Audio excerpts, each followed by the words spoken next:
Bonjour à vous qui avez choisi, eh bien, l'opale chocolat, l'opale de feu, l'opale éthiopienne.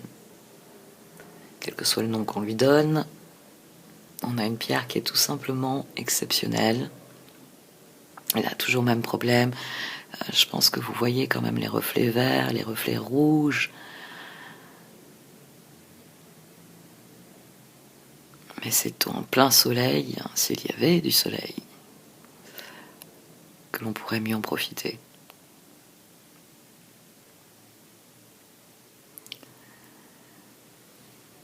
Il y a une éclaircie, mais...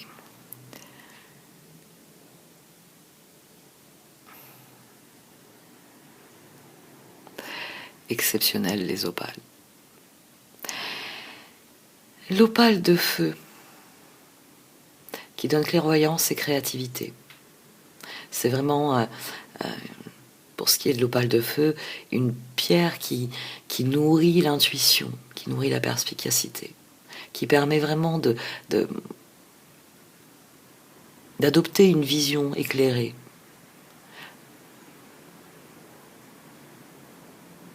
C'est une très belle pierre. Elle est mieux réputée que l'autre opale que je présente, l'opale arc-en-ciel. Les opales blanches, les opales arc-en-ciel, toutes celles qui ont des couleurs laiteuses comme celles que je présente par ailleurs, ont une réputation de porter malheur. Les opales de feu ont plus une relation à la nature inscrite. Bon, d'ailleurs, je ne l'ai pas tournée. On ne peut pas tellement toucher la terre, c'est vraiment déjà au minimum. Elle est vraiment juste sertie, comme l'est une géode par la terre. Par la roche, plus exactement. Je ne sais pas pourquoi je dis terre. C'est des pierres qui m'hypnotisent. D'ailleurs, pour ça que ce sont mes pierres préférées. Et ici, c'est intéressant, on a cette pierre très sombre qui crée énormément de lumière, et elle est entourée par 3 cartes qui sont sous le signe de la lumière.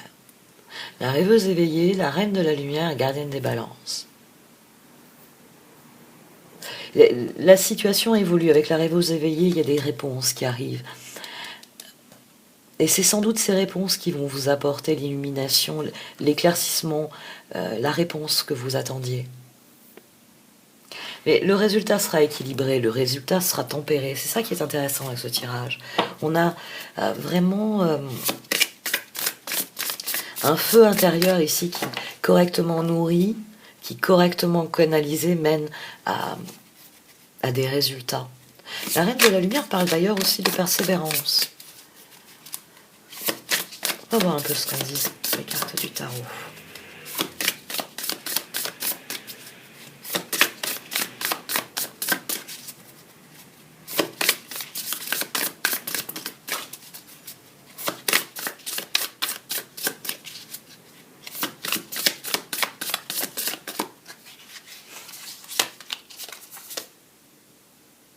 Oh, 5 de coupe. C'est peut-être en rapport avec les illusions. Ah, le char. Alors, voyons la 3e carte. Et le 8 de bâton. Qu'est-ce qu'on a au dos? Le magicien. Vous avez dépassé le stade des regrets. Quelle que soit la situation qui arrive vers vous, ça peut être assez soudain. Vous avez dépassé le stade des regrets. Vous êtes en train de progresser. Vous êtes en train de progresser dans un domaine, et là vous avez parce que la rêveuse éveillée, c'est cela aussi, c'est le message. C'est une carte, la rêveuse éveillée, qui vous dit que lorsque vous interrogez l'univers, lorsque vous interrogez votre conscience, par exemple, vous pouvez faire une méditation guidée dans ce sens, est-ce que mon rêve me mène à ce qu'il y a de meilleur pour moi? Vous obtiendrez une réponse. Vous obtiendrez une réponse, vous dit cette carte. C'est vraiment une carte qui vous dit que, en étant profondément conscient de ce que vous êtes, de qui vous êtes, de où vous êtes, de la vérité, de la réalité, Vous pourrez ignorer les illusions et donc toujours voir ce qu'il y a de meilleur, quel est le chemin le plus intéressant pour vous. Et ici, vous avez une réponse qui arrive. Vous avez une réponse qui arrive. On va voir tout de suite ce qui se passe avec l'action nécessaire au progrès. Parce que c'est vrai que la reine de la lumière, en action nécessaire au progrès, illumination, éclaircissement, on a là une carte qui vous rappelle à votre propre éclat. C'est une carte qui vous dit, votre feu intérieur vous a guidé jusqu'à présent, continuez de lui faire confiance. C'est vraiment une carte qui vous dit, mais vous avez la réponse en vous.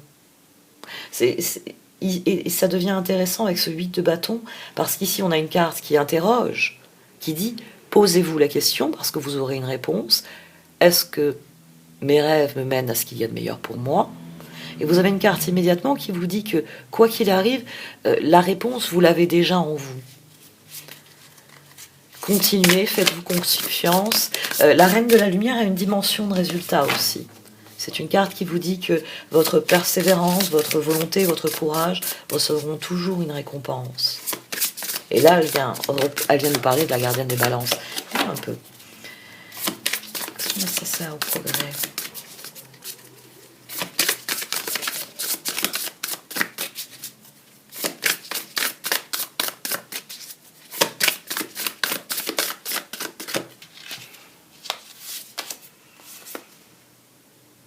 Le 7 de coupe. Des opportunités, des possibilités. L'empereur. Vous êtes au centre de l'échiquier ici. C'est vous qui avez la connaissance, c'est vous qui savez. Quel que soit le message, quelle que soit l'information, quel que soit l'enchaînement d'événements, ça peut être un enchaînement d'événements qui va se produire, vous savez.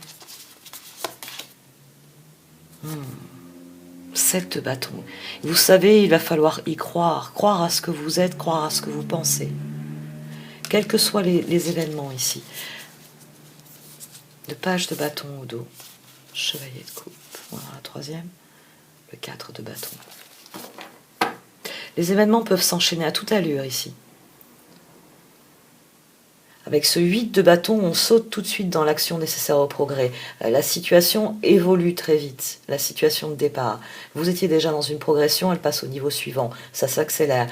Et c'est peut-être parce que de nouvelles possibilités arrivent. Elles sont peut-être en lien avec vos regrets. Vous avez peut-être pris les rênes pour passer à autre chose dans un domaine bien précis. C'est pour ça que vous savez le meilleur choix que vous avez à faire. C'est intéressant, là, on a une baisse de l'énergie. 8 de bâton, 7 de bâton. C'est une fois que vous avez eu la situation, l'aperçu, l'information, vous retrouvez votre sérénité. Vous revenez à l'équilibre. Et vous considérez les choses parce que vous avez les réponses. Parce que vous savez. Parce que vous savez que vous pouvez vous faire confiance. Ce sont 2 cartes qui vous encouragent à être confiant, à croire en vous. L'une vous dit que vous aurez toujours les réponses quand vous poserez des questions et que vous interrogerez l'univers. Et l'autre vous dit que tout ce que vous avez vécu, tout ce que vous avez conçu, créé, tout cela nourrit la personne que vous êtes et vous donne les réponses à ce que vous voulez vivre, à ce que vous voulez être. Voyons un peu quel est le résultat avec la gardienne des balances.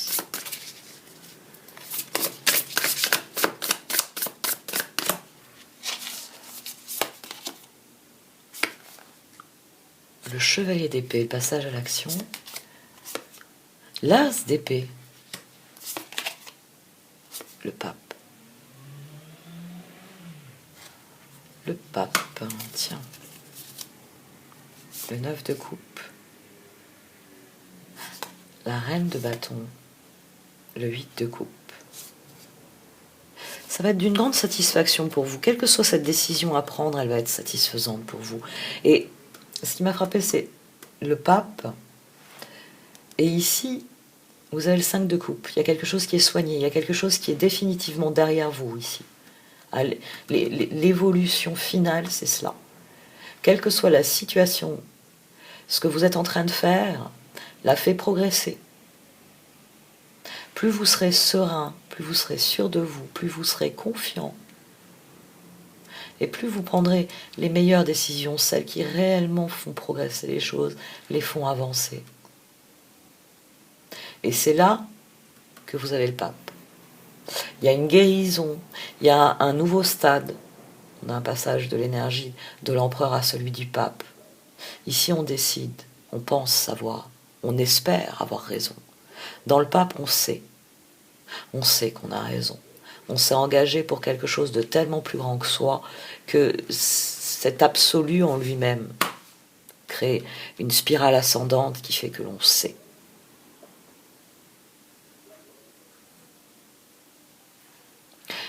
Il va y avoir une modification rapide des circonstances. Plus vous serez serein, plus vous serez confiant, et mieux vous progresserez. Il s'agit de vraiment... en plus, cet empereur, là, il est entre un 7 de coupe et un 7 de bâton. Quand des opportunités sont là, voyez-les comme des opportunités. C'est des possibilités de changement, c'est des possibilités d'amélioration. Alors, chevalier d'épée, il est fort possible qu'il faille vous ajuster pendant un certain temps à une situation qui évolue rapidement ou par à-coup. Hein, les 8 de bâton, puis même les énergies de 7 là au centre. Mais à terme, vous gagnerez vraiment au change. C'est vos actions ici qui initient quelque chose. C'est aussi pour ça que vous avez 3 cartes qui vous disent... La gardienne des balances souligne que l'équilibre s'obtient en faisant des choix conscients. C'est-à-dire en étant en harmonie avec soi-même, en harmonie avec ce que l'on est, avec ce que l'on veut vivre. Donc la gardienne des balances, c'est une carte qui vous dit bravo. Bravo, vous avez été... l'empereur et tempérance, vous avez su trouver la sérénité intérieure, d'abord pour vous régir vous-même, et ensuite pour régir votre environnement et l'harmoniser. Et elle vous dit, continuez. Continuez parce que c'est ainsi que vous vous alignez sur l'univers. Moi, je garde les balances, je m'efforce que les choses soient équilibrées. Donc, je ne peux qu'enclencher la synchronicité pour vous. Soyez conscient, soyez responsable de vos choix, et je vous apporterai les effets que vous pouvez escompter de toute chose, les bons effets. Vous avez un excellent tirage, très très intérieur, mais excellent, parce qu'il se traduit en actions positives et qui font progresser. Faites-vous confiance ici. Faites-vous confiance. Vous voyez là, j'en viens à l'opale finalement. Moi, d'où je suis, je vois très très peu de lueur. C'est une pierre marron. Et puis là, tout de suite, elle prend un autre aspect et elle brûle d'un feu intérieur. J'espère vraiment que ça donnera à la caméra. Parce qu'elle est vraiment toute beauté. Mais elle est très sombre, effectivement. J'arrête là. Merci de m'avoir écouté. Vous pouvez liker, commenter ou partager cette vidéo. Au revoir.